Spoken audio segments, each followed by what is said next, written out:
Hello, everyone. Today, I'm going to talk about the 3 improvements that I've noticed while taking the supplement Inositol. But first, for those of you who don't know me, my name is Marie. I suffer from several autoimmune conditions, lupus, rheumatoid arthritis, just to name a few, as well as PCOS. I use supplements and other types of optimizations to improve the quality of my life, and I talk about it here on my channel. I consider Inositol to be one of the most important supplements for women that have PCOS. It is a widely researched supplement. It has been in tons of studies with women that have PCOS, and it's been highly documented. So before I get into the 3 improvements, this is the brand that I am using of Inositol. It is a blend of the myo and the d-chiro. I am taking 4 capsules in the morning and 4 capsules at night. Each serving has myo-inositol at 2,000 milligrams and d-chiro-inositol at 50 milligrams. Say that fast 5 times. I'll link the brand that I'm using in the description in case you want to take a look at it later. I am 1 month in my Inositol journey. I'm documenting this for the next 6 months. As I notice changes or improvements, I'm going to talk about it here. Before we dive into this, I wanted to remind everyone that Inositol helps with insulin resistance. Insulin resistance drives a lot of the PCOS symptoms. Now, I've realized that Inositol is extremely hard for me to pronounce or remember how to pronounce, and I have no idea why. So if I start randomly calling it a different type or by a different name, that's why.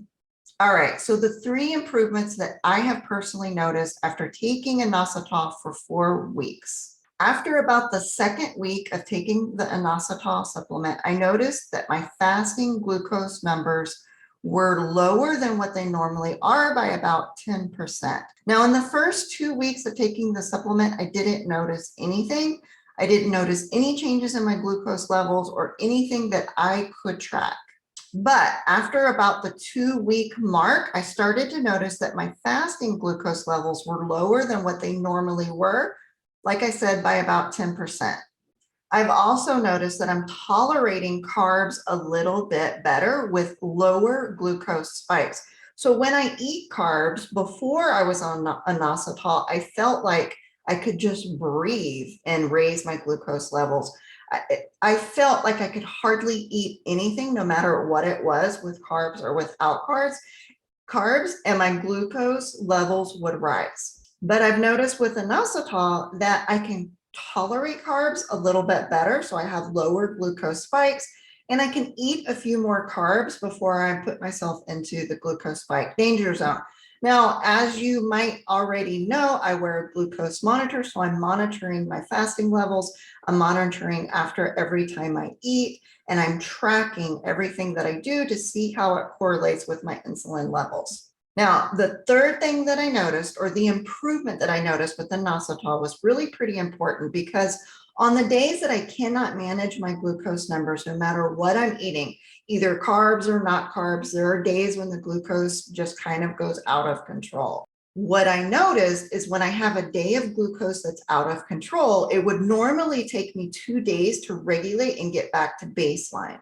But on Inositol, I noticed that it's only taking me 1 day to regulate and then get back to baseline. So I've cut the glucose fluctuations that were too high in half.